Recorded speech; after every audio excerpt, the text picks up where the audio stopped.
Good afternoon, ladies and gentlemen, and all the distinguished guests. Welcome to Humanoid, Robot, and the Future Supply Chain Forum. I'm your MC today. I'm MC Rita. It's truly delighted and very honored to invite all the distinguished guests, honorable guests from Taiwan and also all around the world to join us together in our forum today. Thank you really much for your attendance. 2024 is widely regarded as a groundbreaking year for the humanoid robotic industry with rapidly technological breakthrough and the surging application demand. 2025 is set to usher to a new phase of a large-scale mass production. So the global tech giants such as Tesla and also Boston Dynamics and also everybody knows that NVIDIA are actively entering the field and driving a new wave of a competition in the humanoid robot. So right here today in Taiwan with the comprehensive supply chain such as the scanning sensor model and also actual system and also full system integration, we have played a really crucial role in this wave. So today in this forum that we gathering together a lot of company and also experts today gathered here. Later we will invite them to up on the stage to share their very important, crucial insights and also their idea with all the ladies and gentlemen, which today that we can learn a lot and also can exchange a lot today. But before we start our forum, I would like to invite all the distinguished guests sitting in front. Later, I will announce your name. Please, I would like to invite you. Please stand up and also wave to all the ladies and gentlemen. We would like to give you a really big warm applause for thank you for coming us together to join in this forum. First of all, ladies and gentlemen, please allow me to put your hand together. That's a welcome Li Jianxun, the Executive President of the PMC. Please welcome. Thank you really much for joining us together. And also please welcome Si Guoyi, the Chairman of Taiwan Automation Intelligent Robotics Association. Thank you really much for joining us together. And today we have 4 speakers, which are the 4 experts who are up on the stage to share their insight. And also Yao Da-Jeng, the Chief Technological Officer of TECO Electronic and Machinery. Thank you really much for joining us together here today too. Thank you really much. And also Huang Shih-Jung, the COO of Techman Robot. Thank you really much for joining us together. And also Chen Shi Duang, the CTO of Mandrive Corporation. Thank you very much for joining us together. And also Joy Lin, the Association Vice President of Nextcom International. Thank you really much for joining us together. And last but not least, very importantly, ladies and gentlemen, please put your hand together. Let's welcome the program host of Smart Machinery Overseas Promotion Program. Please welcome Sunny Cho. Please welcome. Thank you, all the distinguished guests, honorable guests, and all the us for gathering together to join our forum today. Before we start the forum, before we invite the experts up on the stage to share their insight, I would like to invite the Executive President of PMC to deliver his opening remark. Please welcome Jianxun Li. Please welcome.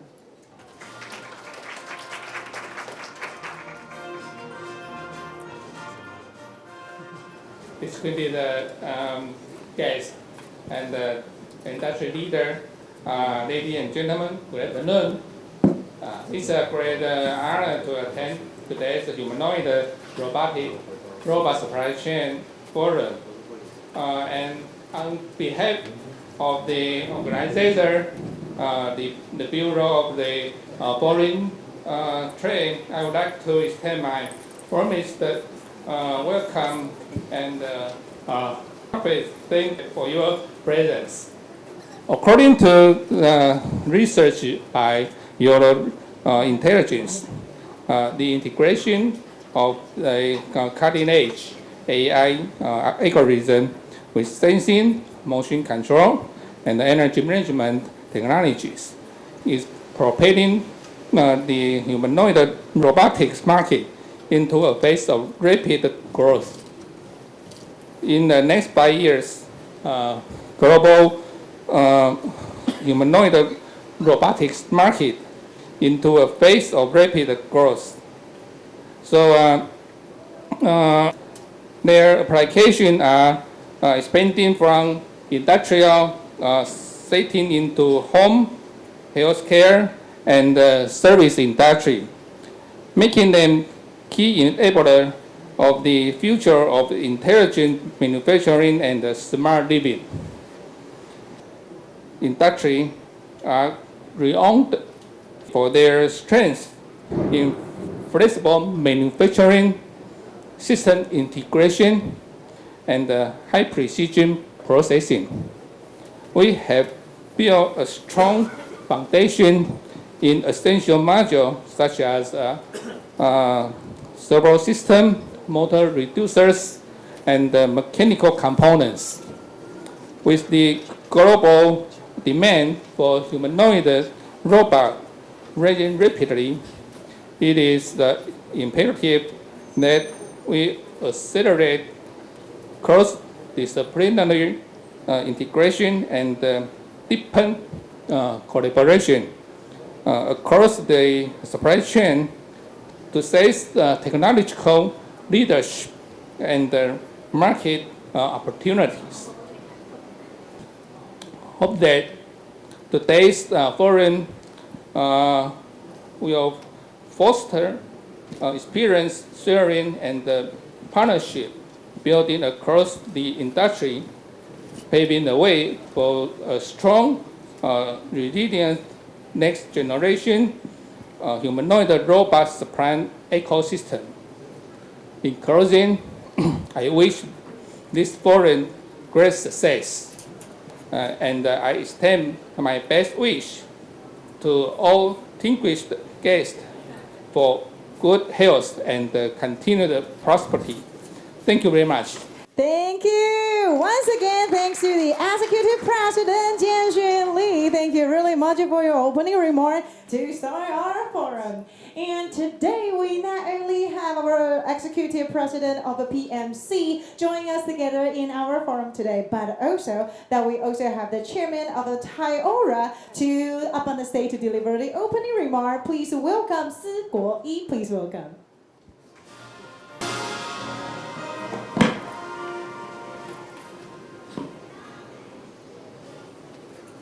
Ladies and gentlemen, welcome to today this forum.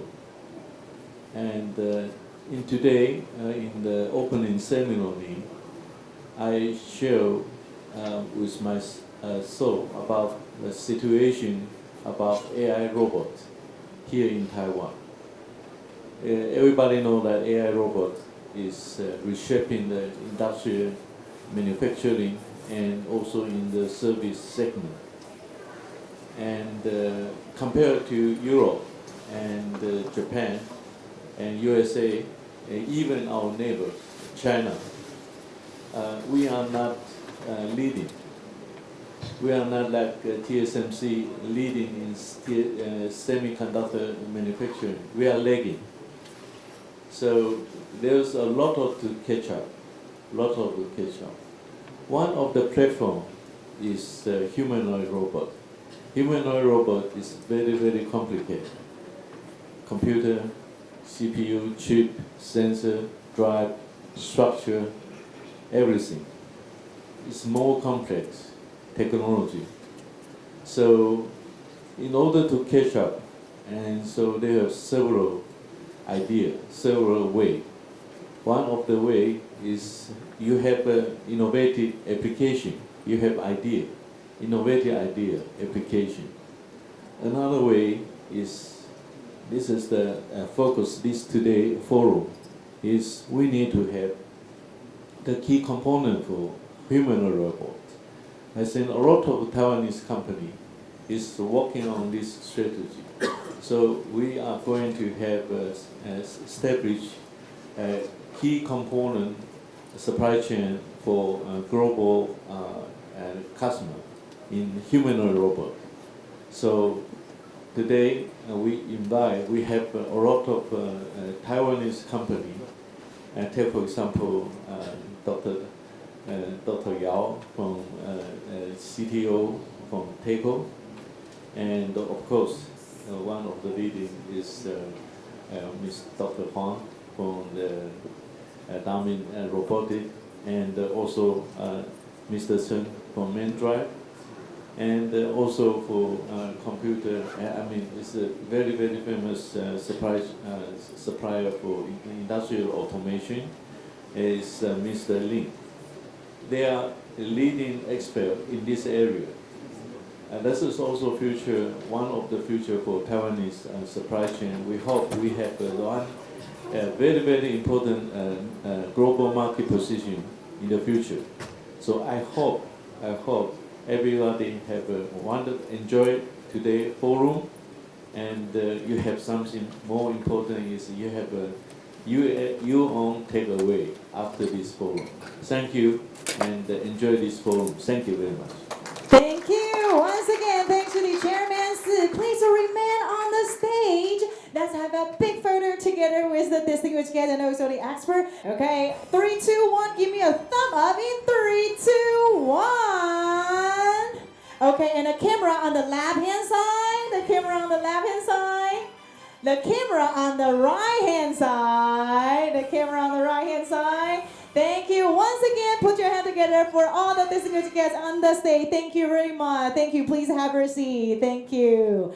Thank you all for joining us together to witness this very important milestone of the technology and also for the humanoid robot and future supply chain. Thank you very much for your support. With your support, our industry can be even better. I do believe all the honorable guests right here that you cannot wait for the first honorable guest, the expert, to up on the stage to share his insight. So right here that we are going to welcome the first speaker to up on the stage to share his insight. We are going to talk about the current and future humanoid robot. Ladies and gentlemen, please put your hand together. Let's welcome the CTO of TECO Electronic and Manufacturing. Please welcome Yao Da-Jeng. Please welcome.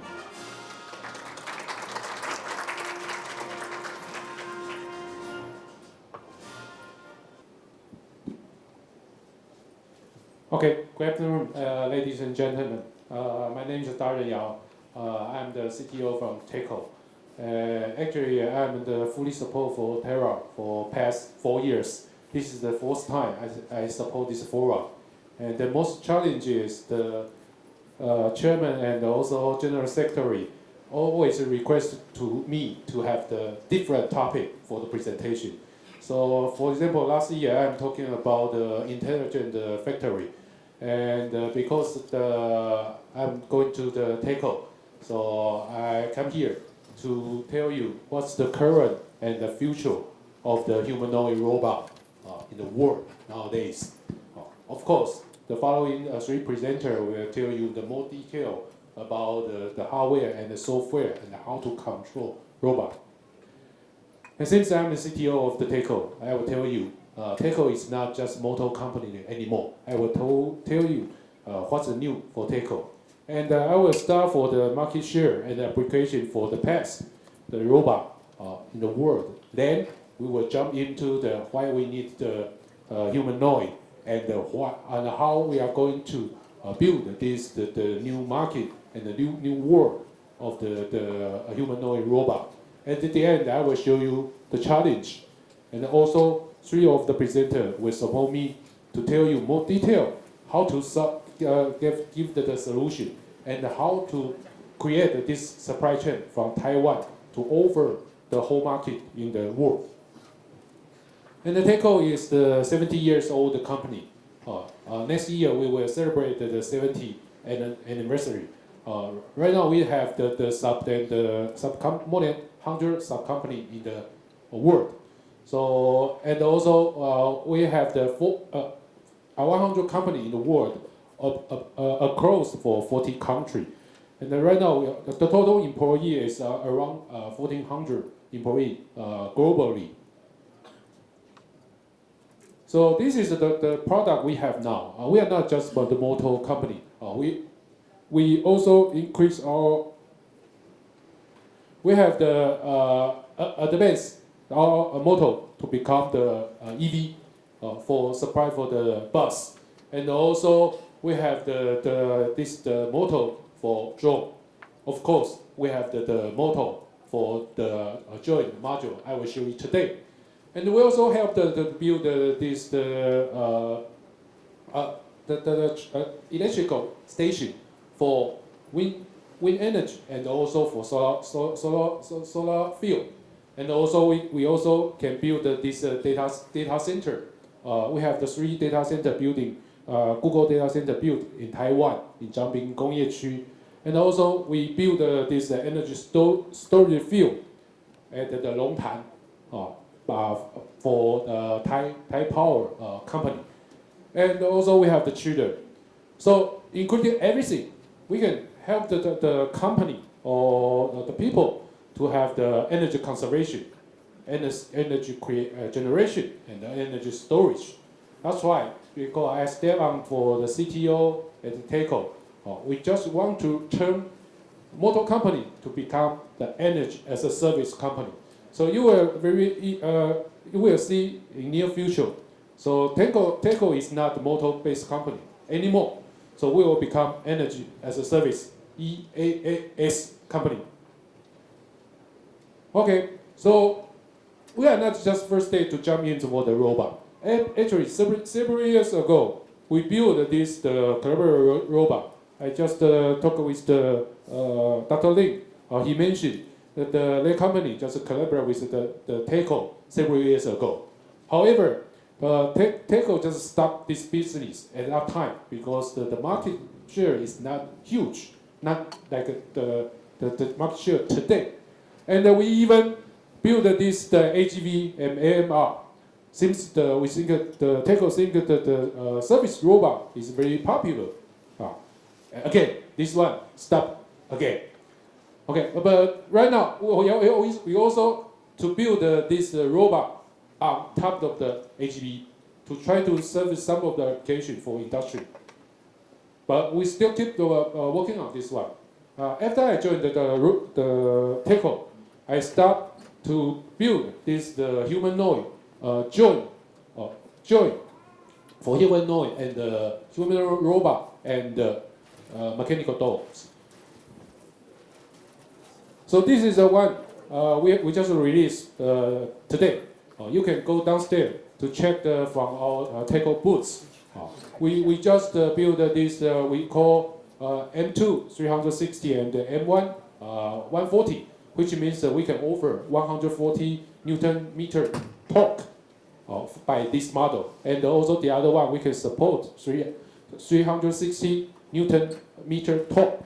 So by using this joint module, this is very simple and reliable, and without the software control, you can easily to build the mechanical dog and even for the future of the humanoid. Okay, so let's move back to the topic I want to show you today.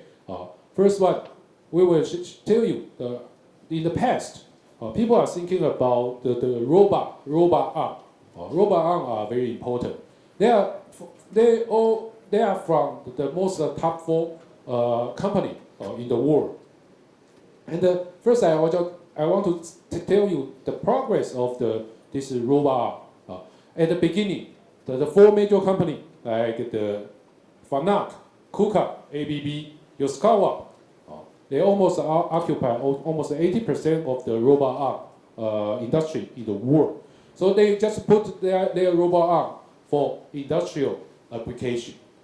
And the Damin is also Damin and Delta is also one of the very good company to support this industry robot.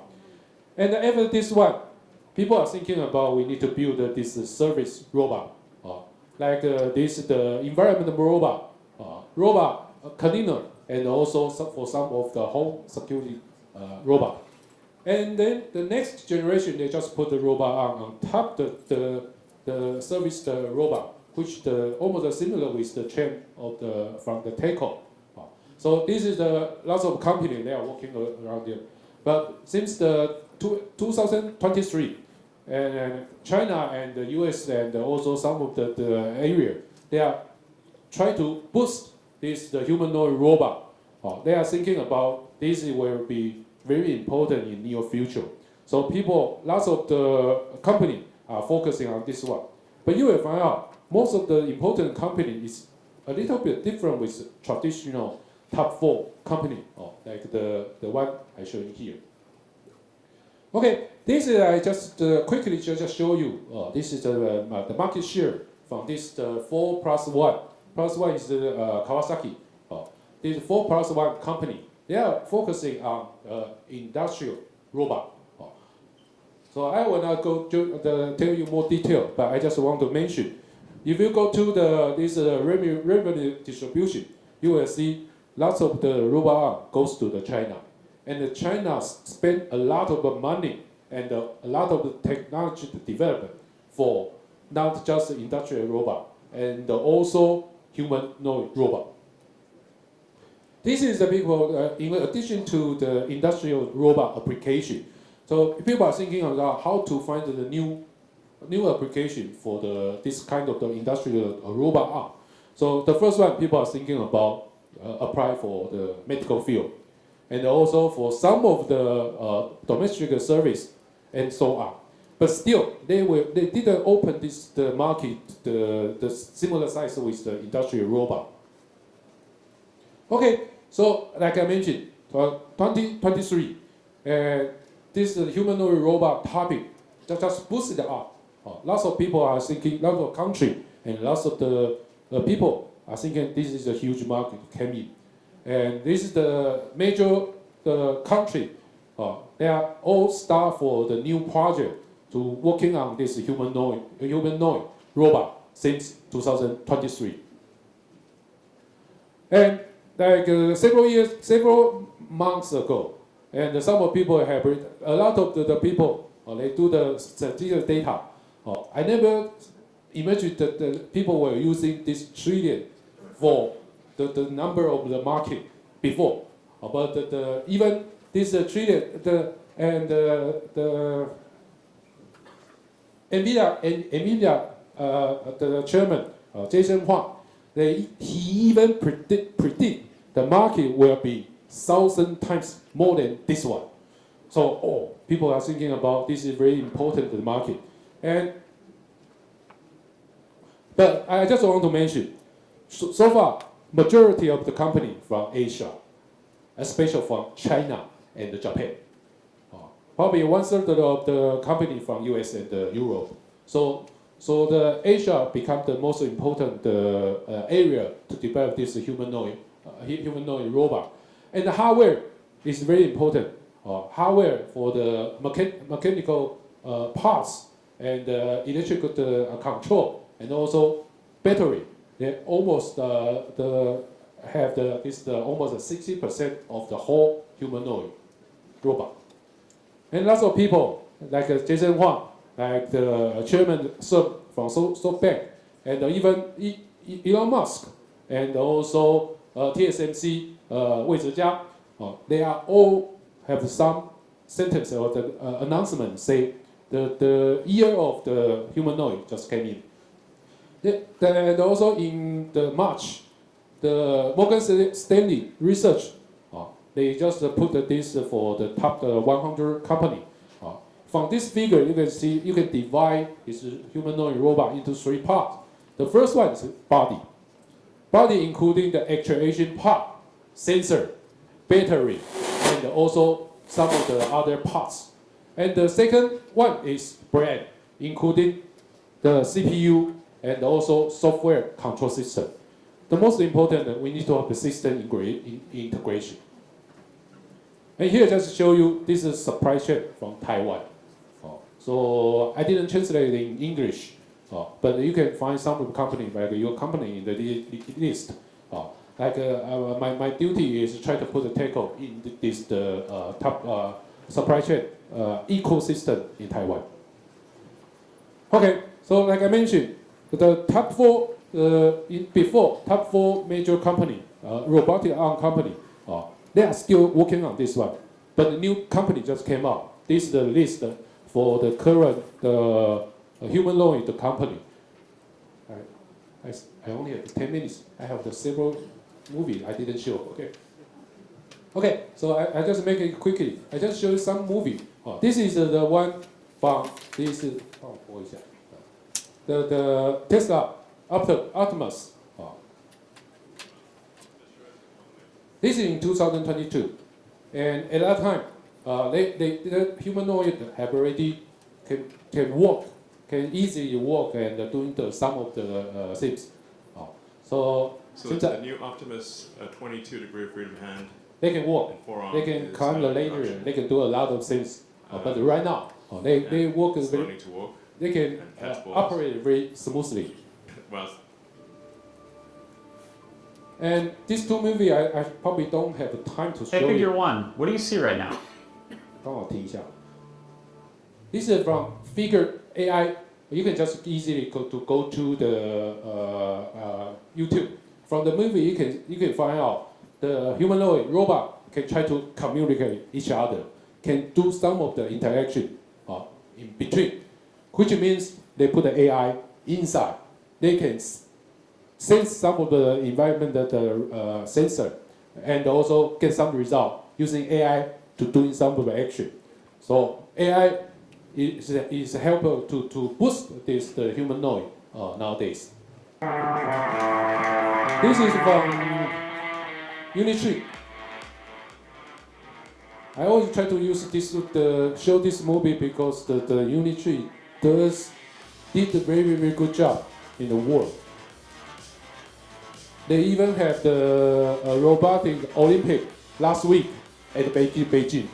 If you go to find the movie, they can even have the 100-meter, the race, and the climb, and the walking.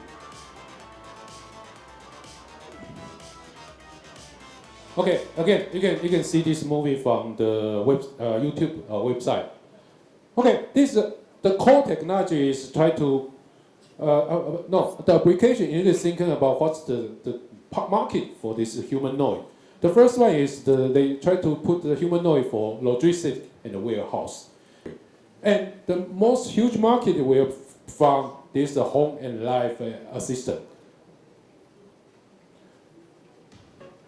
Okay, I will probably show the last movie to you. They can jump, they can dance, they can walk. They even can do a lot of the action. And because of AI, right now, they just put a tag on your body. This dog or humanoid will just follow you wherever you want to go. You can easily find the movie from the website. Okay, and since I only have 5 minutes, I just try to show you the challenge. We're all thinking about the generation of the humanoid just come here, and there are lots of the market they are waiting for us. How to join this supply chain? The first challenge is try to lower down the cost. The most important is the hardware part. They are all mature, like the rotational joint, linear joint, and hands, and also battery, and even for the computer sensor, they are all mature. And how to integrate them together will be most important things. And the most important is try to reduce the sale price in half or 1/3 of the original price nowadays. So we need to thinking about how to reduce the parts, the cost for those parts. And the second challenging issue is try to build the software platform. And CEO Huang probably will mention this later. And how to control this robot based on the information this robot just collect. Maybe Dr. Lin will show the more challenge how to solve those problems. Although I didn't find any of the company from Taiwan, they are working on this one. But some of the company in the world, they are working on this one to have the smart hands already. And for the sensor, CPU, of course, they are very powerful from Taiwan. We have TSMC, we have a lot of company. We can have the sensor design, circuit design, and even we have the foundry can build this chip together. And the most difficulty is here. How to make a decision to do some action based on the information you sense. This is and then doing some of the application. This is like how to use your brain to control your body to doing some of the issue. Okay, this is the first one I just mentioned. Right now, most of the parts are still too expensive. Maybe and for the joint module, they are not just motor. But why TECO want to involve for this joint module production? Because we have motor-based company with the reducer, and also bearing. We can easily to build this the whole one body joint module easily, like I just showed you one before. And CTO Chen will show the product from their company later also. And like I mentioned, this is also very important for the future of the humanoid robot. I didn't find any of the company are working on this one in Taiwan. Some of the research, the area they are doing, the school, university, they are working on this one. I strong encourage some of the company to try to get involved for this the dexterous hand development. Okay, and one issue I also want to mention here, you need to thinking how to do the maintenance, how to do this the periodic the inspection, and also try to replace the fair parts, the bad parts, and then always keep the humanoid work okay smoothly. This is you need thinking about if you want to get involved for this the hardware market. And the last figure I just show you, again, although we have already found some of the market application, but still we need to create the more and more application to driven this market become huge and huge, like the thousands of the trillion US dollars in the near future. So this is a summary I just show you. So I will not name it the sentence by sentence. So here is my presentation. Thank you, everyone. Thank you really much for your presentation and really, really rich insight. To all the ladies and gentlemen, I do believe you have learned something from our speaker. And later, if you have any question that you want to exchange your idea, also please do not hesitate to talk to our speaker too. I do believe today that we can learn really much from all of our speakers today. And next, we are going to jump into our next topic, which is the transition from the collaborative robot to the new era of a humanoid robot. And today that we have the COO from Techman Robot, please welcome Huang Shih-Jung. Please welcome.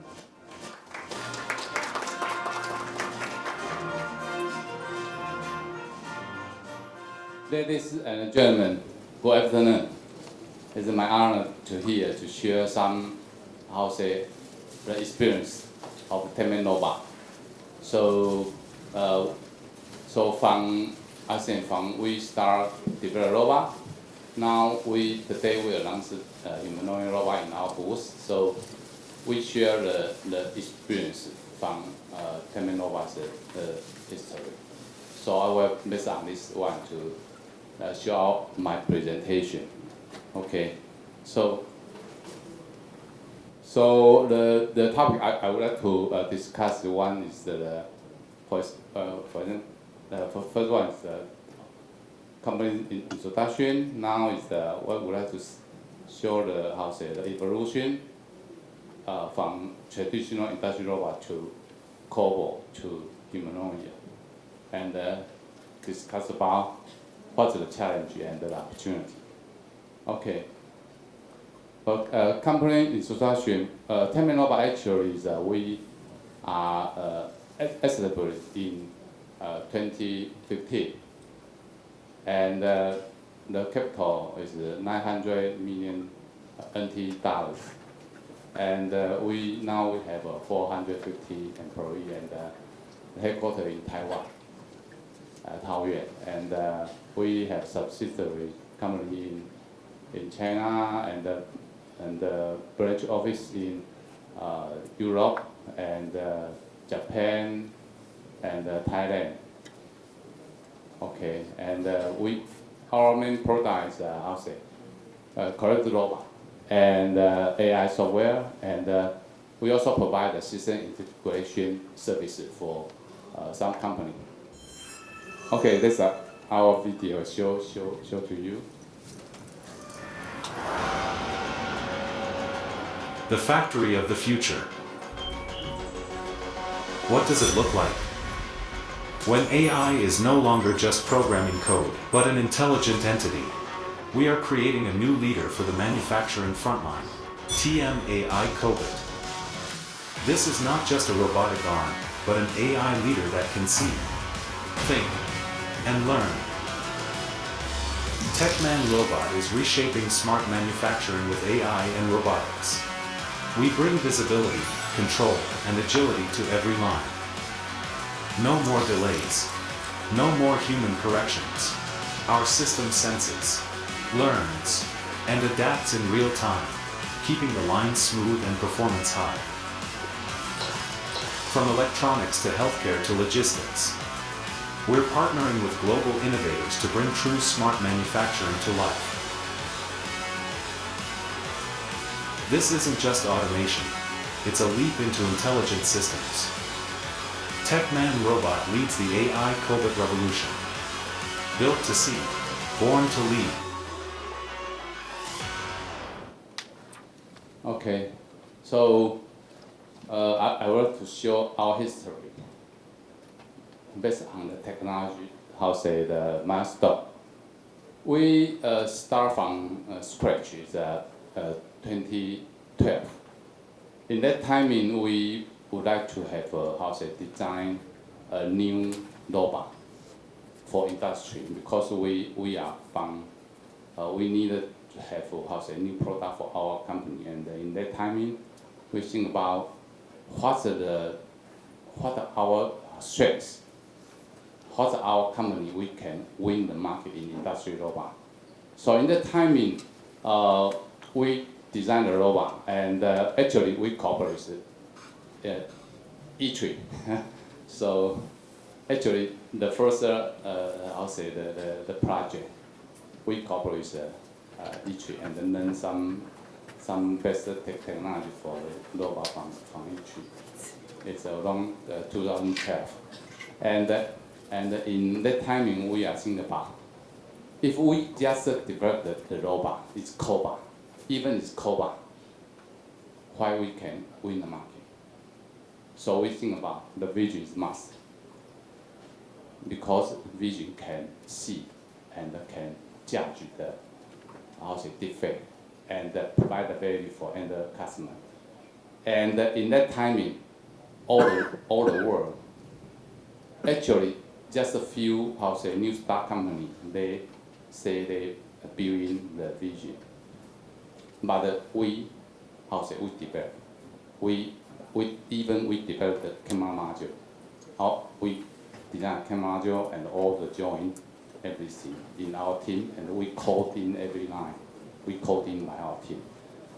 So we want our technology. So that's one is we so in that timing, after maybe 4 years later, we launched TM5 product, and we participated in I show, and we sold worldwide.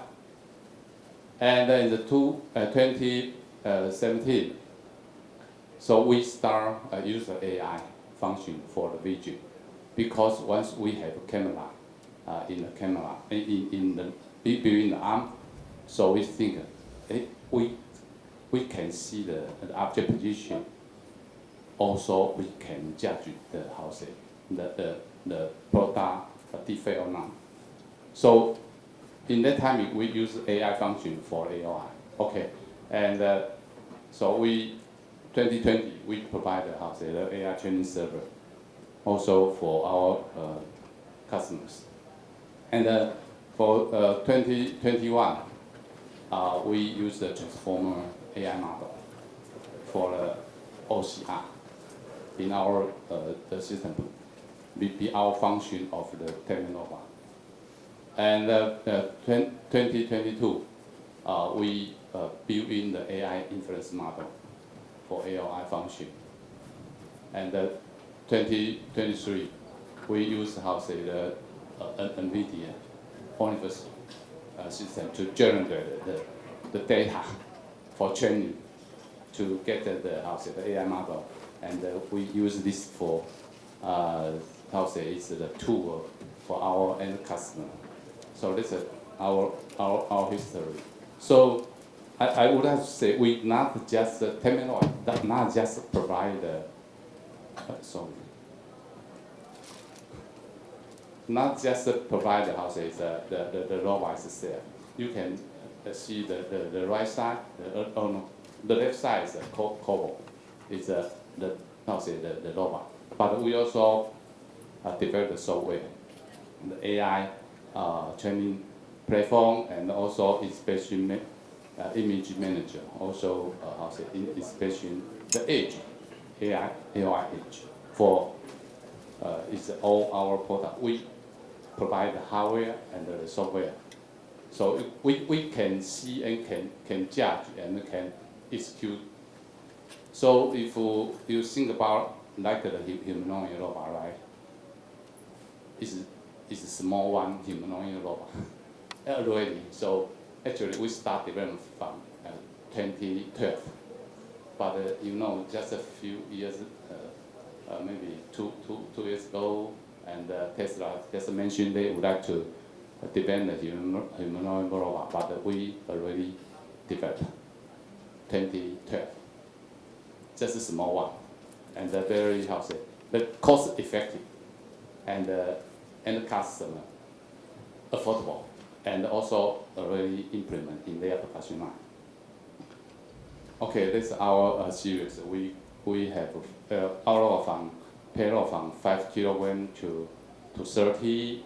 The reach is from 300 millimeter to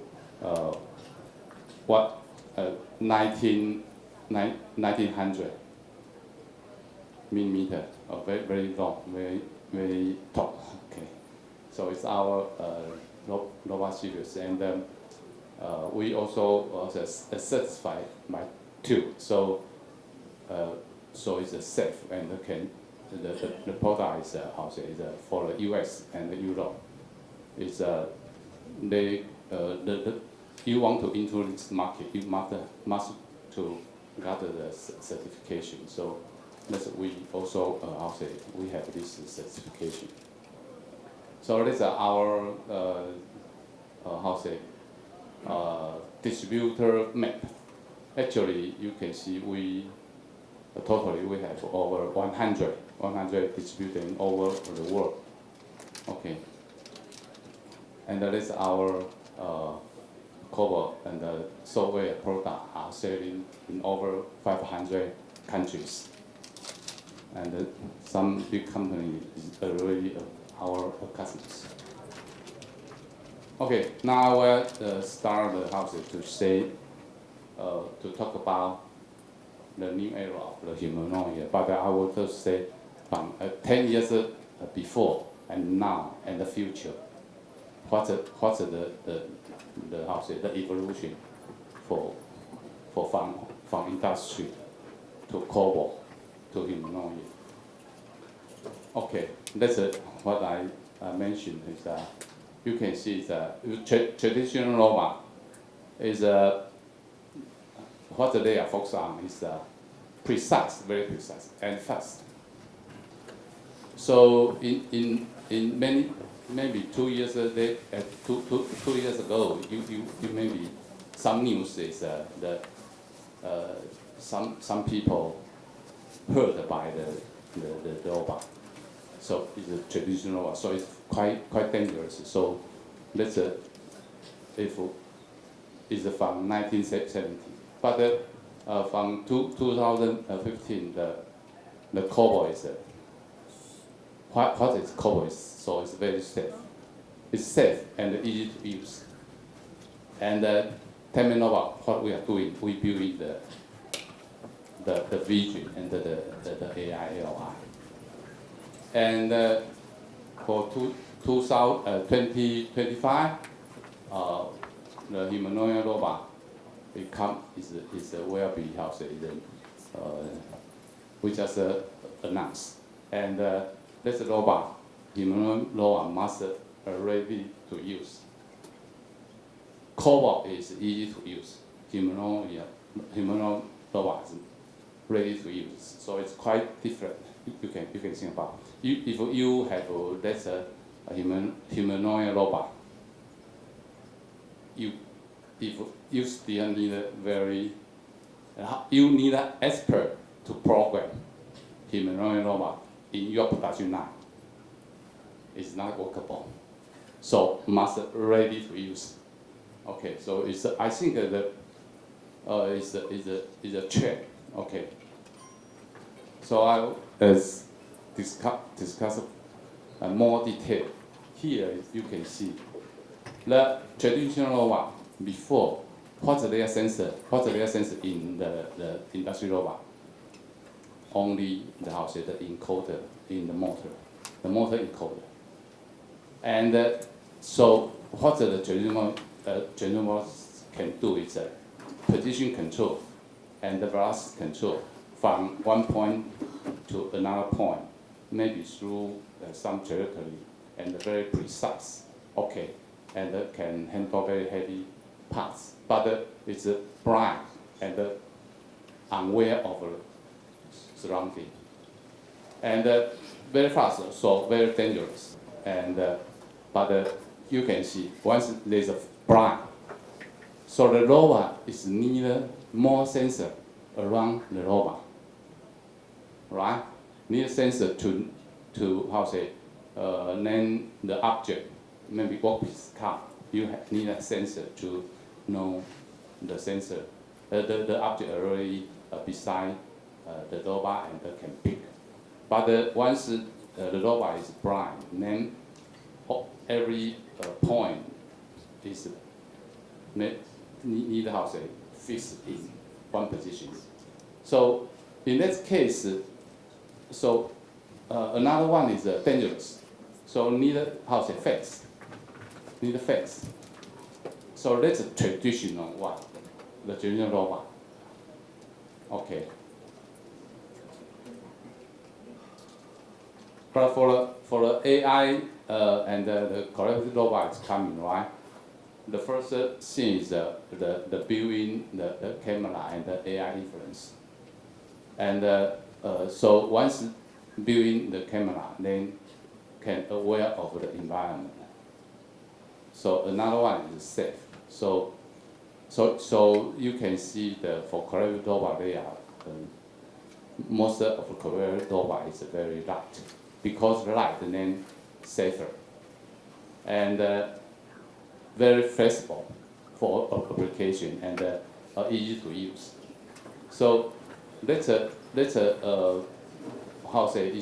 like evolution from traditional to collaborative robot, but this is now currently and really used in production line. Okay, but the humanoid is for the future. Okay, and for why vision is so important, because once have the robot have the vision, then all the point can record based on the in our case based on the landmark. So you can see all the here's a landmark. But the traditional is the point is coordinated based on the robot base. Once robot move, then all the point need to be taught. So it's a big problem. So positioning is very important for to know the environment. This capability is very important. Another one is identification. For example, you can read the QR code and OCR, and also can measure the angle, distance, and count the number, and use the AI, AOI, the AI function for inference. So it's quite different once you have the vision and the AI. Okay, this is one video. So this video is show. This one is positioning. Okay. and you can use the camera to to detect the defect of the object. So once you have camera, so it means the robot will be very flexible because you can run in this station. Once you move robot to another station, okay, it's very easy. Otherwise, without camera, all the system will be very, very complicated. Maybe I need to speed up. Okay. So this is another case is AMR. You can see if the arm and the AMR is combined together, then this one is a small humanoid robot, and that's already implement in semiconductor and many applications. So that's one successful case. Okay. Another one is why the AI changed, now already changed the application. Before, for example, for like this one, this case is the wheel will have some transparent, check if the tire was wrapped with a PE film, because it's a different condition. But use rule base to calculate the vision is very, very difficult. But the AI is very simple. So you can see you can use for assembly inspection and the classification, defect inspection and the counting and the detection and the scratch, check the scratch communication. So like they have the different color chair, or different is a hybrid or not hybrid. Okay, this can check all the items, but let's use AI function. Before, if you use the rule base, writing the max to calculate the colors, is very difficult. But now it's workable and implement in production now. Okay, maybe I speed up. That's why it's for data generation case. You know, we also cooperate with NVIDIA closely, and we use the Omnibus platform to generate the data. And if we want to deploy in the box, and you know the box is well with different surface, and also the environment also will change or something. So actually, in customer side, it's very difficult to program it because it's not fixed, not fixed box. It's a mixed box. And a different size and a different position. So we can use the Omnibus to generate a lot of data and train our AI model for deploying. Okay. Maybe I just thought maybe I will to the humanoid robot. Okay. Time. Only 10 minutes. Okay, because the environment is unstructured. So the robot must be for environment. You must be perception and can reason the environmental condition. That's one thing. And another thing is the safety very, very important. So you can think about the unit chip may be running and everything, but is falling down. It's very dangerous and hurt people. So the safety is very important. And And something is the AI is a must to have because the AI for motion, because it's too complicated, too much degree of freedom, not easy for an expert to program the robot move. It's too difficult. So the AI is very important. So I would like to say from traditional idea is that if in product, the traditional methods use the human brain power, human brain power. So the expert come to the production line and to to perception the environment and also to understand your SOP the production line and then planning is mean you need to plan all the logistic and some motion and then you need some action and writing the code to move the robot from one point to another point. Very, very complicated. That's the traditional one. But the AI is now coming, is being. So the perception, for environment perception seems is workable now. You can see that now, and that's why it's possible because now the AI can collect the data from the website. So for the language and for video and image, there's a lot of data in website. So they can labeling and change the data. So now the new AI model, they already large language model already can detect the Coke or detect the airport banana. So the environment perception seems workable, and the AI already can solve the problem.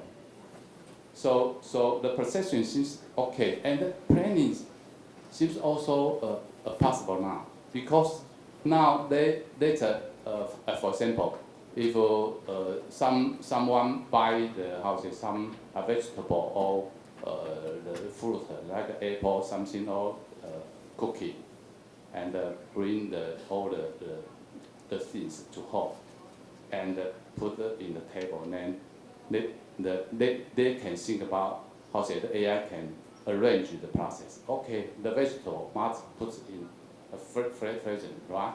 And the bread, the cookie put it in the maybe some airs, but another refrigerator. So they can do the planning.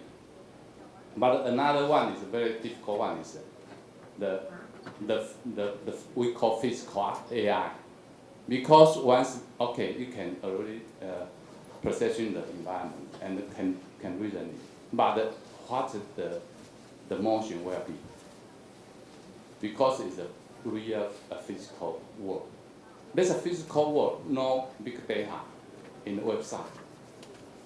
This is a big problem.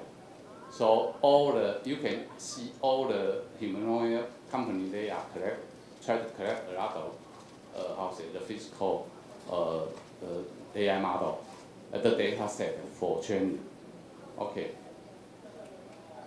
So that's our ideas. One is here is use the video and use the encoder of the joint and use the transformer model, AI model, and then use this transformer AI model, then can use this inference generate the new joint angle to move the robot. So we change this AI model and can do something. This is our what we are thinking is our position and vision is one is the AI native. Then is we partner with NVIDIA and the capabilities with the form factor. The form factor is also very important because the AI inference is based on your physical body. So it's very important. And then another one is the application. What's the application? Very important is so we must to use is for. We are thinking for like the inspection or machine tending or some service application. Okay. That's our our specification. This one is 170 center high, and but this for your information. Okay. There's one video. Okay. There's a video.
The final one is the challenge, the opportunity, and the Dr. Yao already, I think the same idea, so I not say in this again. But I would like to say we would like to develop MIT humanoid robot. So we would like to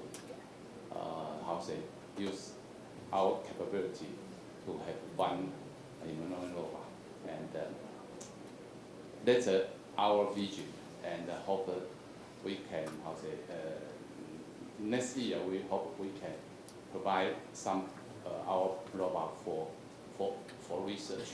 Okay, thank you. Thank you. Once again, thanks to the COO of Techman Robot. Thank you really much. Thank Huang Shih-Jung, thank you really much for your presentation and also your insight. I do believe everybody is really interested in this topic, that later that we can have a conversation with our speaker too. Do not forget, in the end that we have a QA section, so at the time that you can raise your question. I do believe at the time your question will be also the question that the partner who sit beside you. And now we are going to jump into our next topic, with the key components of cobot and humanoid robot at the development and application of an integrated driving model. And today that we have the CTO of a Man-Driven Corporation. Please welcome Chen Shi Duang. Please welcome.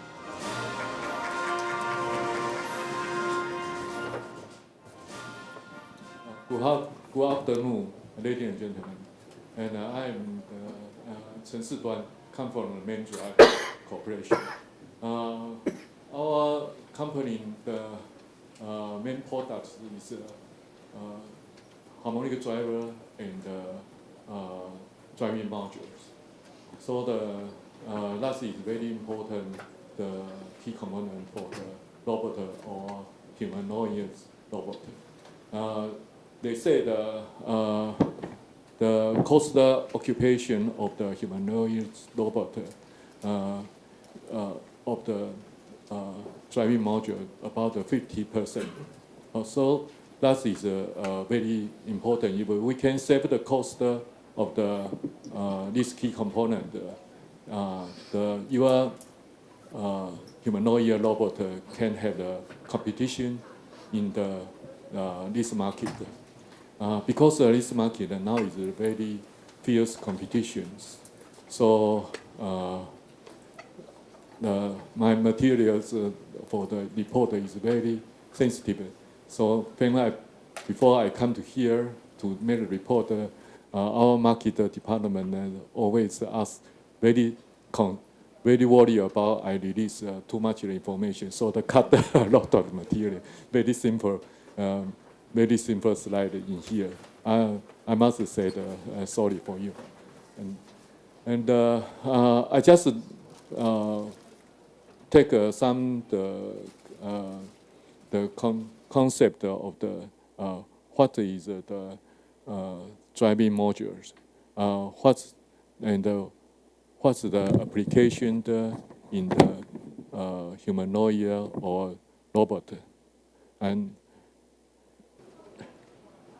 so that is my introduction. Very simple, and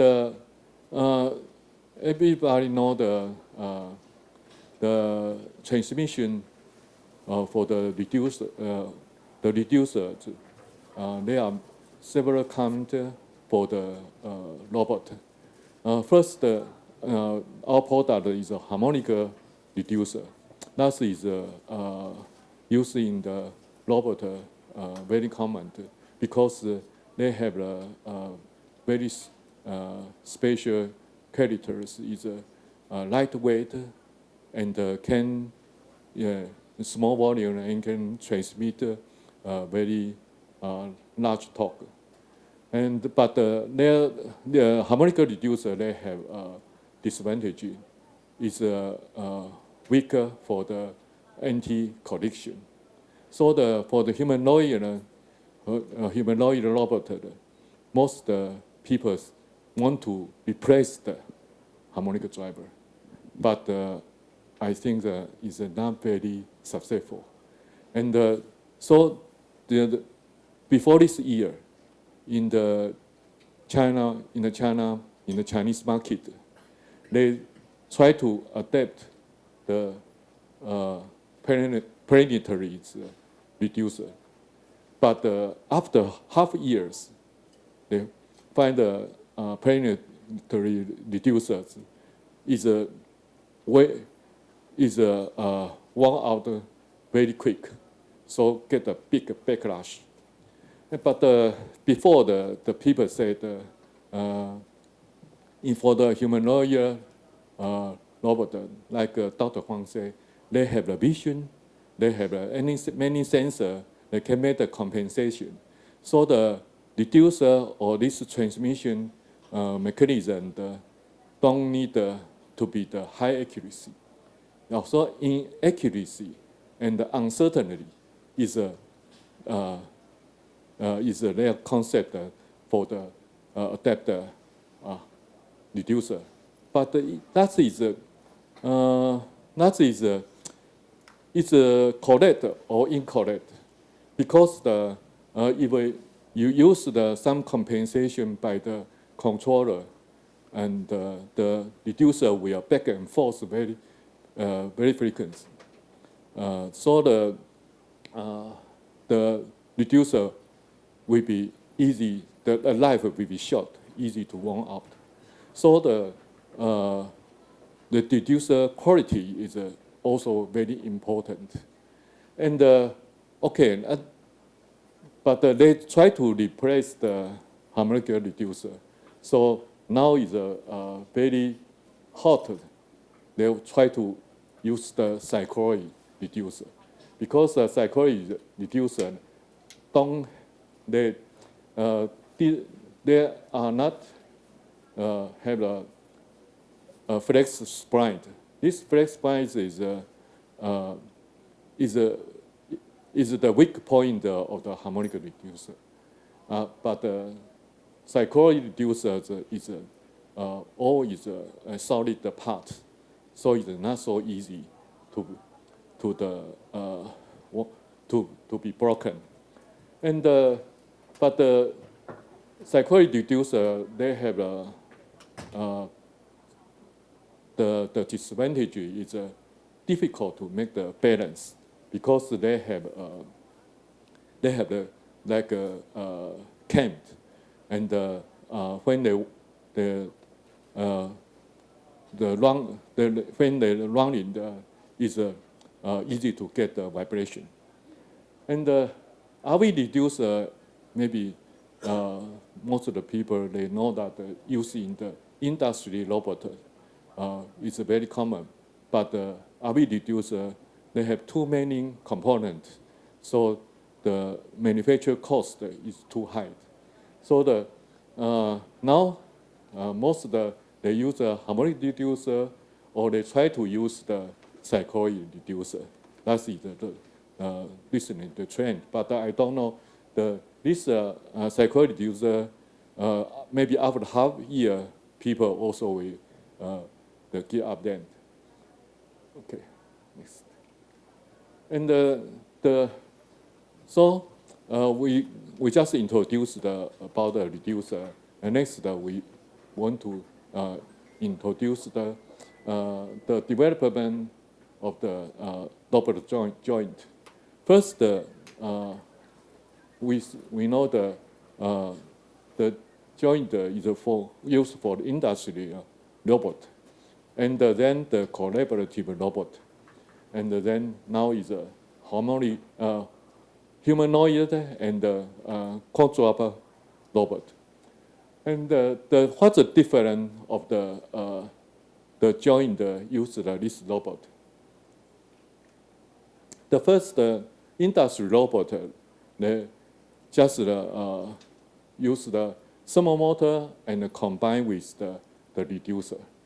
So this reducer can be the harmonic reducer or RVD reducer or planetary gear reducer.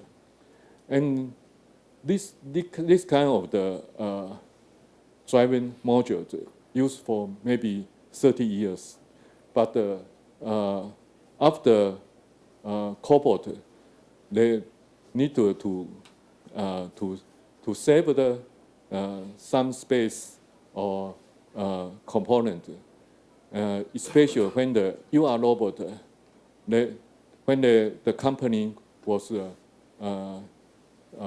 founded, and they start from a small company.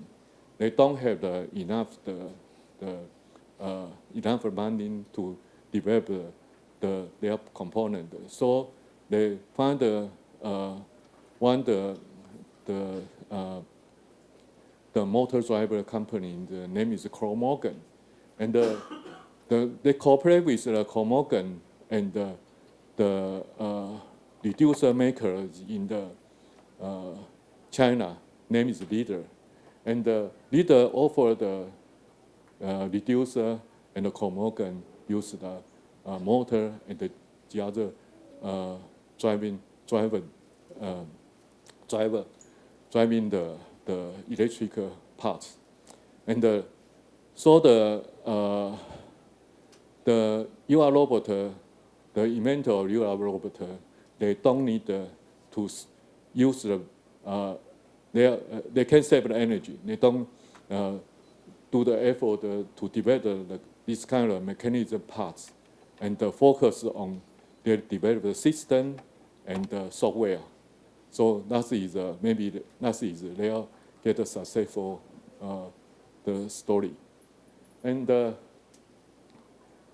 so this kind of the driving module, the reducer is very special. They are not a standard reducer. They must combine with the motor. So they must make the special design. So this kind of the joint, you can use any kind of joint to assemble maybe 2 axis, 3 axis, 4 axis, 5 axis, 6 axis, 7 axis, any kind of the robot you can to be assemble it. And the robot company can save their resource.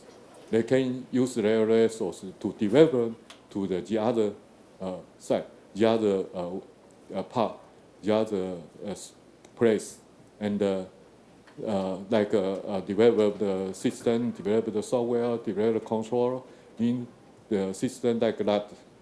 So that is, I must say that is very important for this industry. And now to the humanoid robot, this is the picture for the Tesla Optimizer. What's the difference of these two kind? The main point is the weight.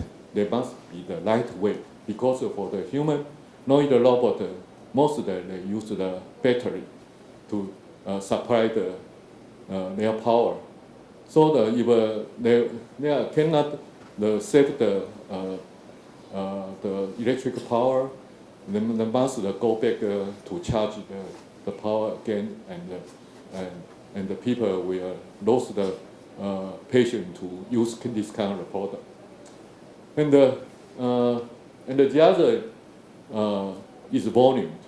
They must make it smaller and also can output the high torque. So this kind of joint is most different with this kind of joint. That's a trend. But I cannot show the construction in the inside. But that is the development the process in our company. And also this kind of product I just said must make lightweight. Lightweight that means must use the material less and less, or you must change the material, like use the engineering plastic or aluminum mechanism alloy, like that. And so some people they use this kind of materials grade use from the aerospace, but that cost is very high. Maybe in the future the volume to make higher, this kind of the cost will be less and less. And so that's humanoid robot trend. So what's the composition of this joint module? The robot they simply to say that the robot they composited by like this joint module and the arm mechanism or the controller and the HMI.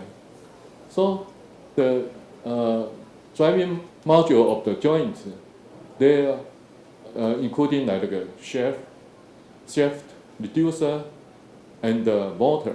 Motor that include rotor and stator, and encoder, and the brake, and the driver. Every part of this in the motor, you must put the effort how to.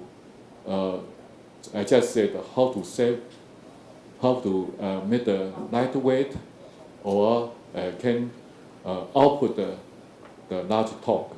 That's very important in the key point. And so you must to join this kind of the company or component industry together, and to set up the supply chain. And so I must say this driving module, they must have the characteristic point of this module. First, I must have a high integrated reducer, motor, driver, and a sensor. And the other is a high energy in density. That is must have the mechanical integration or minimize the volume and the mast. That's very that is the some key point for this driving module. And also in this humanoid robot, maybe there will be the very any kind of the environment. So the many must have the high protective capability, and like IP65 to empty the dust or the water, like water injection, and also the flexible armed formation. That means the interface to connect the other part of the robot, and that is a special designed for the customer, and we also need a convenient mechanism and a communication interface. So some people call this driving module, say the smart joint, because if they most function to the convenient mechanism or the communication interface, the robot company can save their resource to develop the other, and they can develop to the other, like to control software or anything. And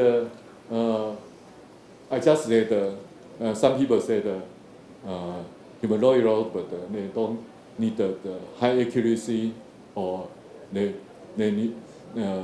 also don't need the very stable to be the position control. That's not true, because they also need high accuracy, high reliability. So most of this kind of the driving module, they use the integrated absolute encoder.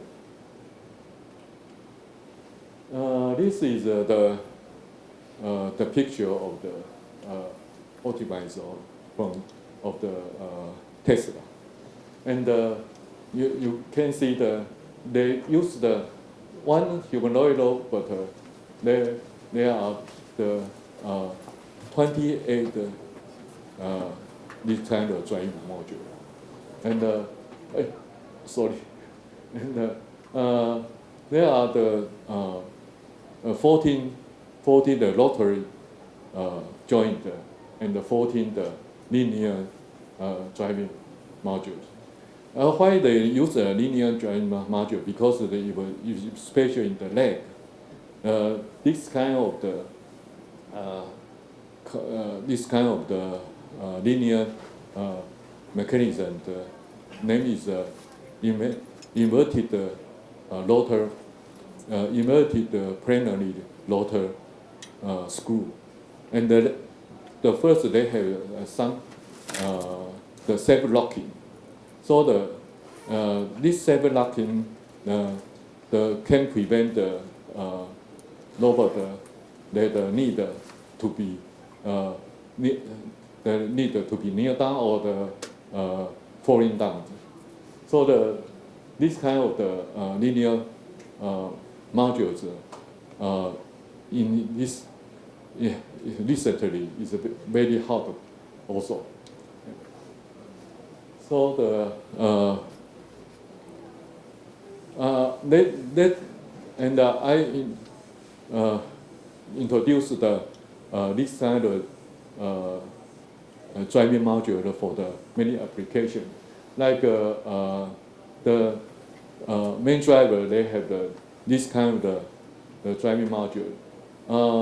We have the JM14, and the reduction rate is 100, like this smaller, and 25 100 reduction rate is 120, and 32 120.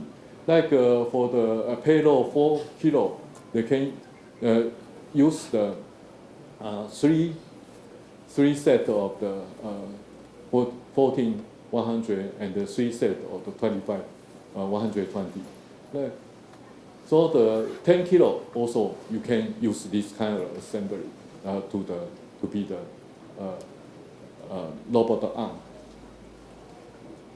And this is one application example of the main driver driving module. And also use this driving module can use in the AMR like this one, the joint or the wheel, the AGV wheel. And also can use in the like rehabilitation or the exoskeleton robot or surgical robot. You can see the joint just in here, or in here, or in here. And here is they need a joint. And also you can use the quadratic robot. And this quadratic, most of the quadratic robot they don't use the harmonic reducer. Mostly they use the planetary gear reducer because they must anti the collision. And the humanoid robot. This one also the example of the humanoid robot. And like this is Italy. You can see the driving module is very obvious in here. Okay, my report is in here. And then thank you very much if you are listening. Thank you. Once again, thank you very much for your sharing. And I do believe that all the distinguished guests, the participants, that you do have some ideas to discuss with our speaker after the last speaker up on the stage to share his opinion and also his insight. Later that we have a Q&A section, and at that point that you can share with your the speaker your idea, and we can exchange the idea together. So right now we are going to move on to our last speaker, which is also the last topic today, which is the next generation intelligent robot controller design challenges and implementation, combining AI and functional safety. And today that we have the Associate Vice President of the Nexcom International. Please welcome Lin Wei-Zuo. Please welcome.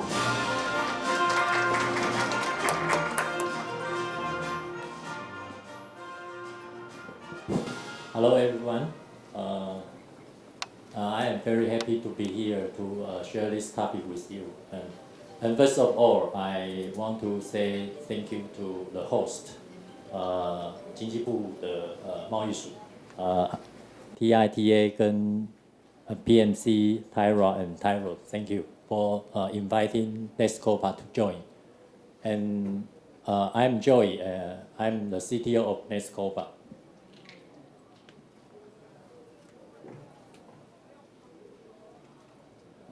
Before we jump into the main topic, I would like to give a quick introduction of our company. Nescopa is a subsidiary of Nescom Group. This slide shows our business structure of Nescom Group. On the left-hand side, you can see the business unit, and the right-hand side is subsidiaries. And Nescopa became independent in 2018. We mainly focus on provide software and hardware solutions for machinery and robotics. So our goal is provide sales industrial PC to the humanoid robot makers. So may I know today we will have a guest from humanoid robot makers. Can you raise your hand? Okay. So our goal is sell IPC and also hardware and software to our customers, especially for machine automation and robots. And this slide shows our complete solutions for Nescoba. Our mission and vision as the title,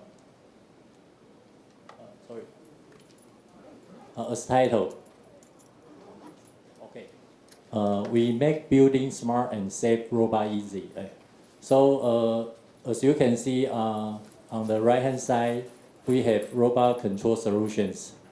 In the bottom, we mainly sell computers for robotics or machinery, and both hardware and software.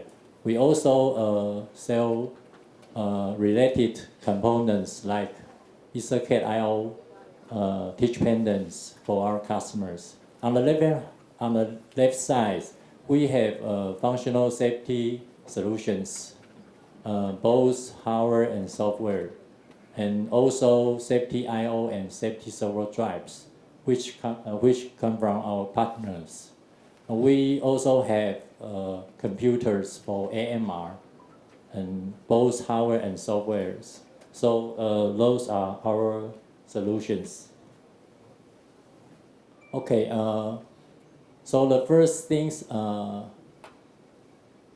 is we believe the next wave of AI will be physical AI. So let me show a video to you. This robot calls Blue. This video is recorded in this year, March, in US GDC conference. Tell me that wasn't amazing. Hey, Blue.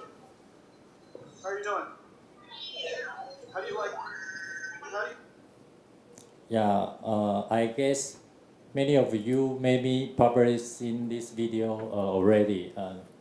And it's a live demo of physical AI on robots. Maybe you will see a lot of humanoid robot, but maybe it's not a physical AI robots, but this is a live demo of robots. And as you can see in the video, the screen behind the Jason Huang is a virtual world. It's not environment, but it's not a animation or movie. It's a real physical environment with real physical load running, and so we can put the physical AI model in that simulation environment to training, just like when we want to learn driving car, we can go to the driving school to train. When you're perfect, you can go on real road. So just like this, Jason Huang released open source Newton models called Newtons, and this is a live demo. Yeah. So he also declared that next wave of AI will be physical AI, and we believe it. And this is a case in China. As you can see, there's a lot of humanoid robots company. This photos was took by me when I went to Shanghai Industrial Fair last year, and I think this is only small part of the company in China. In China, humanoid robots are now a key industrial. Many companies and come out a lot of humanoid robots, and the technology is moving very, very fast. And also in the US, the big company like Tesla, they also driving humanoid robot commercialization fast. And we have chance to visit some of humanoid robot companies. and we just ask them, what do you need from a controller for those kind of humanoid robots? So I summarize this. Okay. From our customers' feedback, let's compare the past and today.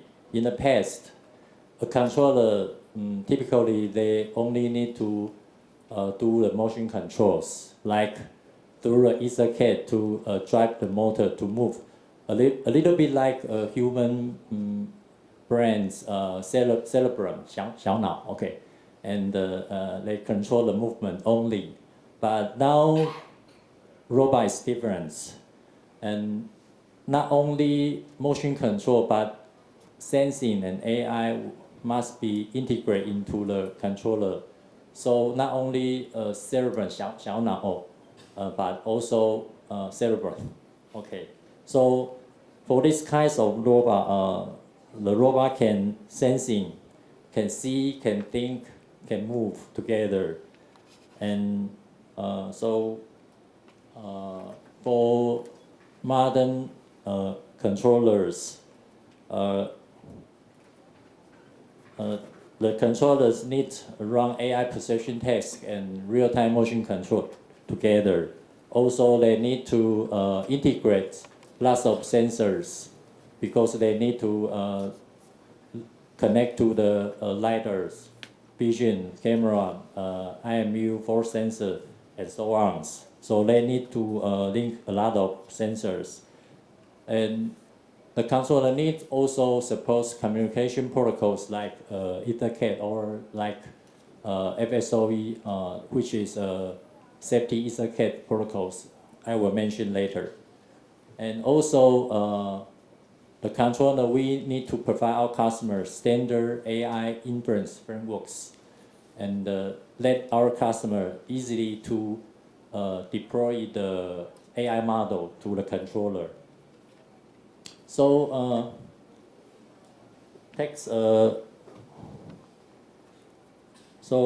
from our customer feedback, an AI controllers needs many different interface. For example, our MAS 400, which is run on NVIDIA Jetson HX or Ring, and these controllers comes with rich I/O. For example, they have 8 Ethernet ports and several USB 3.2 ports. Also, GMSO2, 8 GMSO2 for high-speed cameras, and also compose, CAN bus, and also audio ports. So those interface can easily connect to the humanoid robots sensors, and so this means it can connect to the cameras, lidars, force sensors, and so on. So covering all the robot sensing and control needs. One system can handle real-time motion control and AI perception tasks. So the robot can see, can move together to do complex job in real time. So how do we do? Take our ECM 33A21 as example. This computers is powered by NVIDIA Jetson Orin NX. These controllers have 8 CPU cores, yeah, like this. So with our Next Autos technology, we can assign 1 or 2 cores for real time, and for real-time cores can run the Ethernet and do the motion control. The other CPU can run the AI perception task and other applications. So we can run AI task and motion control in one controllers.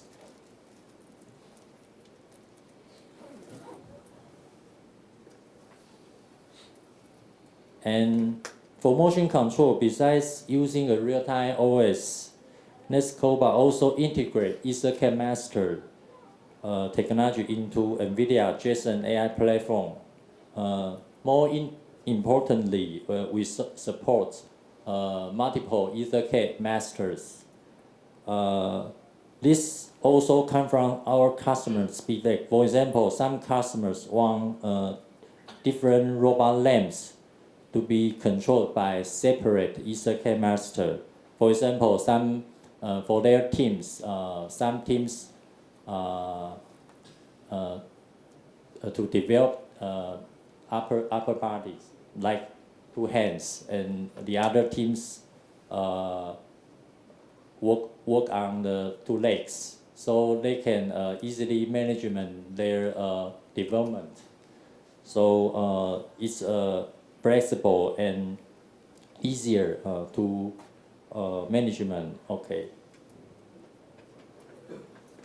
And also, to make sure our system is truly real time, we need to test and tune the PC platforms for real-time jitters.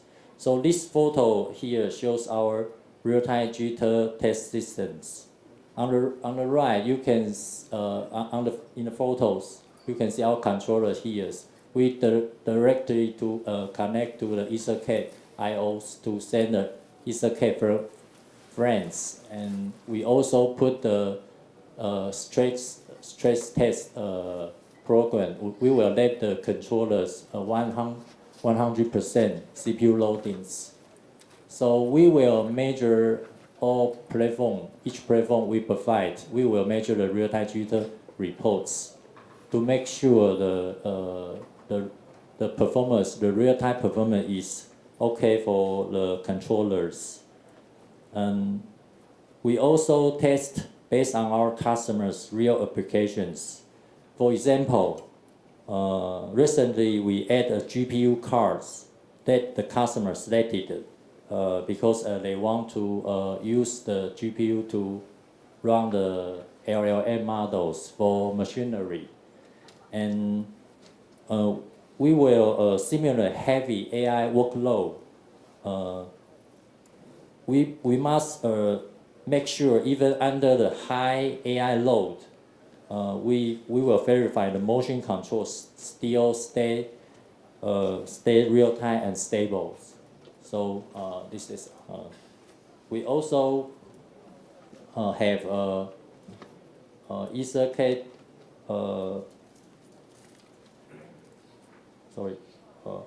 We also build a EtherCAT servo motor test systems in our lab to check performance and stability of EtherCAT in real use case. The controller connect to the EtherCAT motor directly.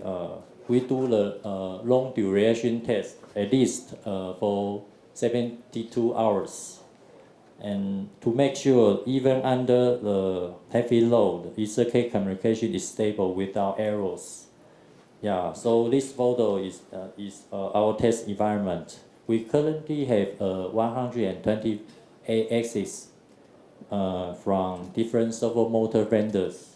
So this is not only test the performance of system, but also confirms the compatibilities with different EtherCAT vendors. So this slide shows our roadmap of EtherCAT control platforms, covering both Intel solution and both and NVIDIA solutions. Because of time, I won't go through it, but I want to highlight a few models. Just I mentioned, we have ECMM 400, which is specially designed for humanoid robots with rich I/O. And currently, we work on the next generation Jetson platforms called Jetson Thor, Jetson T5000. We are working on the hardware development. So we believe in the Q4, this sample will be ready for our customers. So let's move on another very important topic for robot, which is safety. Let me show you a short videos.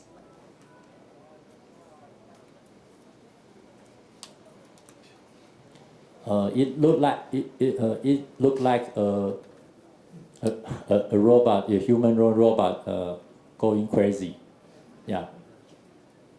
And luckily, thanks God, it seems no one was hurt.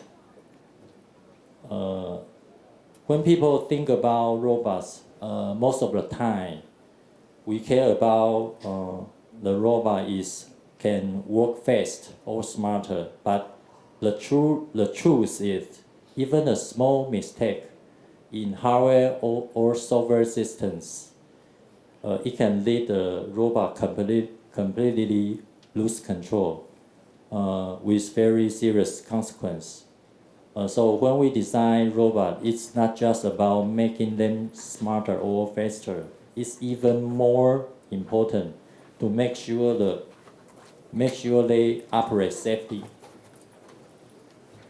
So, in fact, governments around the world are already responding to these trends by creating regulations and implementation timeline.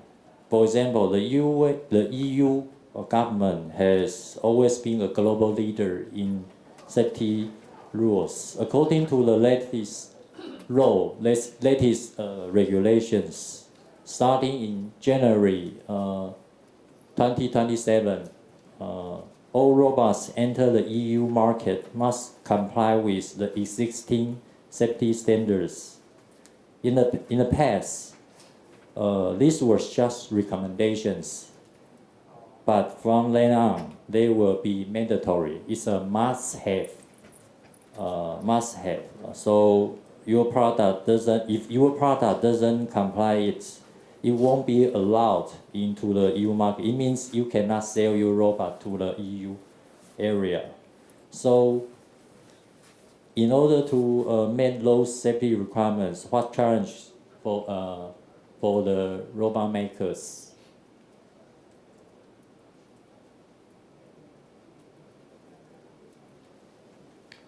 For the robot makers, the first challenge is very simple. They need a safety controller that meets the regulations.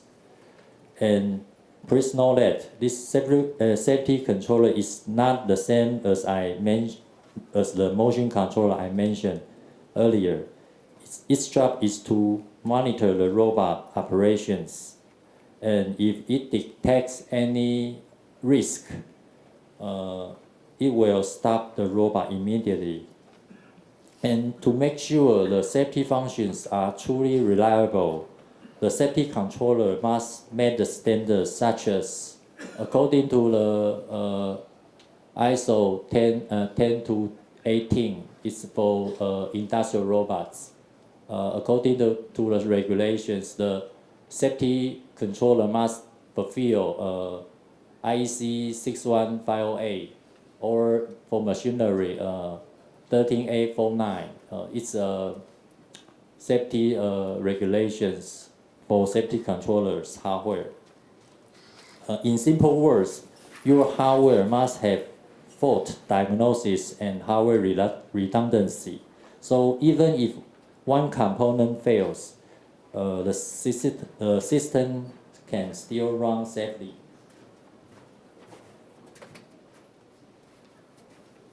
The second challenge is this. For the humanoid robots, high performance safety controller is needed. High performance means high computing power for humanoid robot. Why is that?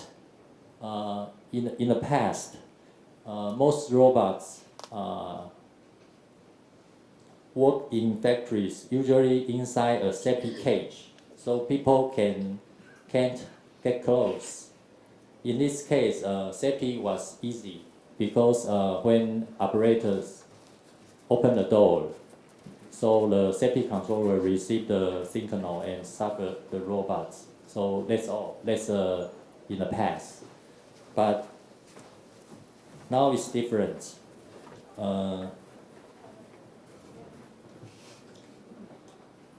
Today, robots they have evolved into collaborative robot like this, or even humanoid robots. With those robots which interaction with people in much more complex way. They need to process more sensor data and run more advanced safety algorithms. At the same time, we must connect more sensors and using safety communications to make sure the whole system can work safely. So for the traditional robots, they only need the MCU level safety POC. So let's see the difference from traditional and modern safety controllers. For safety architecture for the traditional robot like this, this is a motion controller, and through the Ethercat to control the servo drive and control a robot. Typically, there is a safety PLC or safety relay here. So this controller is only maybe a MCU level, and just need to connect the I/O sensors, and when the doors open or EMG stop button is pressed, you will notice the robot controller or safety PLC, they will stop the servo drive. So the robot will stop. So people will safe. But this slide shows the safety architecture for modern humanoid robot. The big change is we put the safety controller into Ethercat. So this one is a safety controller. Yeah, and using a protocol called FSOE here, which is a fail-safe or over Ethercat to send and receive safety signals. With FSOE, the safety controller can connect directly to the servo drives, and so the safety sensor like safety lidar, light curtain, and can also be connected to the safety controllers. This has two main benefits. The first is much less physical wiring. The wiring is much cleaner. The second is we can get more safety data through Ethercat. So the safety system can do more just than cut the power and stop. So it can do advanced safety functions like collision detections or power and force limiting, and even more complex safety decisions to keep the robot safe. So let's compare the traditional and modern safety controls wiring. So the left-hand side is a traditional one. This is a safety PLC. They're using physical wiring to connect to the I/O and also connect to the servo drives. But in modern architecture, we use Ethercat to connect to the servo drive. Also all kind of I/O sensors. So the wiring is much cleaner, much simpler. Yeah. And we have two standard high performance safety controller, and both are good for humanoid robot safety applications. On the left side, we have SCP-100. It is powered by Intel ARX CPU. It's 4 cores, 1.9 gigahertz, and this product is already production, and we also pass the certification. We get the certification from TUV Ryland. It's a CO2. Safety performance is CO2 POD category 3 controllers. And on the right is ESC 210. The processor is resonance because this model is CO3. So in these models we have 2 resonance MPU on the control boards, and now we are working on this, but the simple is ready. The certification is in progress. So this controller is dual Cortex 52 with 800 megahertz. Okay, and so let me highlight the key spec of ESC 210. This model is more cost-effective and more flexible for customization, and it's a CO3 safety safety controllers, and with 24 safety digital inputs and also 60 digital outputs, and it has 4 Ethernets. Two of Ethernet is dedicated for EtherCAT. The others can also be implemented for TCP/IP, also the ProfiNet, ProfiSafe, CIP safety, CC-Link safety. And we also provide, or default supports the safety protocol is FSOE master. So customer can, based on our safety controllers, to build their safety applications. We also provide safety software to our customers. So this diagram shows the software architecture of the ESC 210. I want to show you what we provide on the software side and how our customers can build on top of it. And a safety controllers typically has 4 layers. The layer 1 is a hardware layer I just introduced, and the second layer is we call the BSP layer, both support package. In the both support package we have real-time OS, and which is safety certified OS, and also diagnosis software in this layer. The third layer is a communication layer. In this layer, we provide safety EtherCAT FSOE master here, and also customer can build their own communication here. And the layer 4 is safety application layer. Our customer can build their safety application here. On our solutions,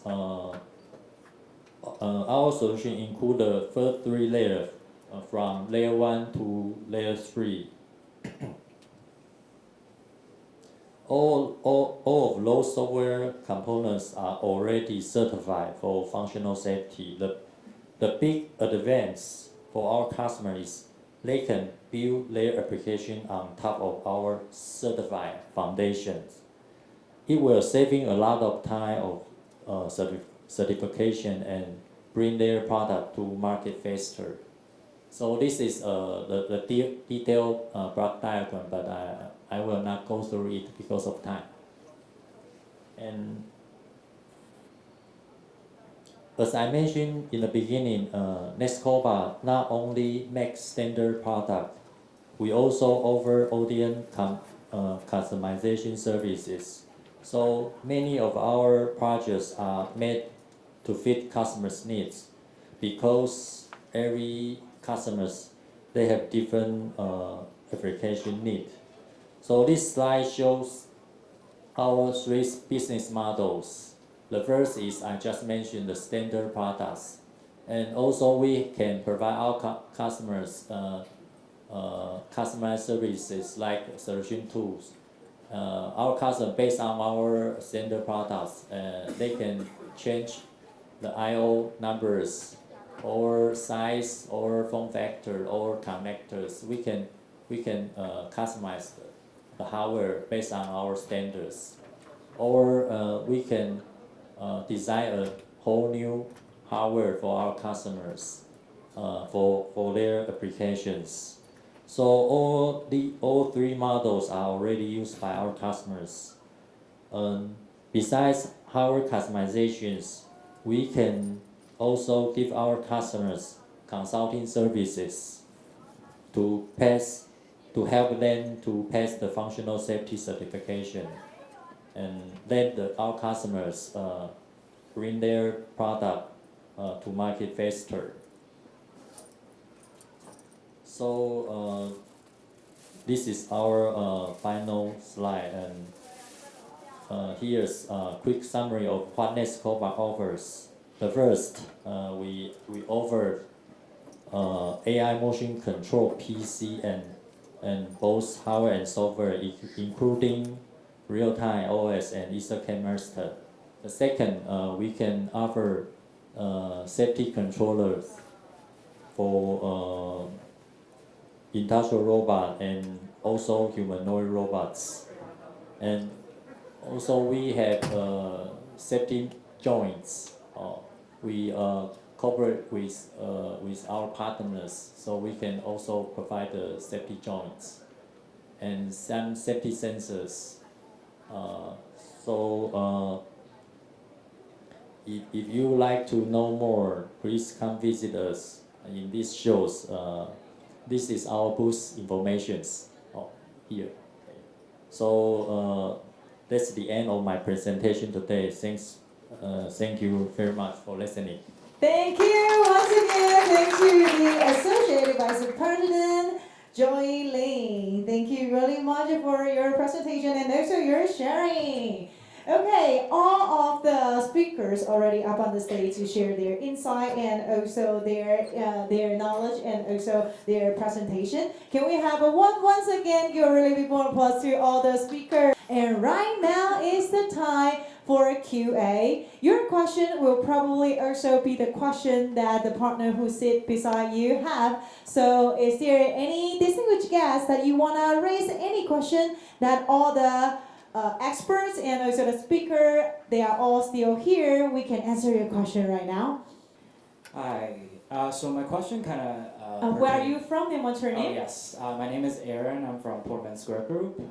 My question kind of pertains to the supply and the feasibility of having humanoid robots be deployed in the United States. So we know that Foxconn has partnered with a Chinese company called UB earlier this year for the assembly of iPhones, and Foxconn, for example, has set up shop, they're about to, in Houston for a facility for AI servers, and I know that they've partnered with NVIDIA to develop a type of humanoid robots to help with the production and manufacturing of AI servers too. So kind of just going back to if saying that Foxconn were to have supply chain moving back to the US for the assembly of iPhones, what country of the type of humanoid robots would supply that kind of manufacturing, and what kind of, do you think that would be feasible, or the challenges for humanoid robots to assemble iPhones? The CCO Huang from Techman Robot. Yeah, it's, I think currently worldwide, humanoid robot maker, right? They figure out how say the solution and how to solve the real application. What I think is just now just ongoing, but not really how say implement. So that I think there's a push all the how say. I think for new start company, they want investor to invest more, so need a lot of story. And but what I think is not so easy, and I think need time. One is the cost, right? Cost need to to lower. That's first thing. And the second thing is the AI. What I say is can doing the job and ready to use, not to program. And so still many challenges need to overcome. Okay, thank you. Thank you. Thanks to the CEO's answer. Thank you once again for joining us together in our forum, and wish you can have a further communication and exchange in the future. And we see you next year. Thank you very much.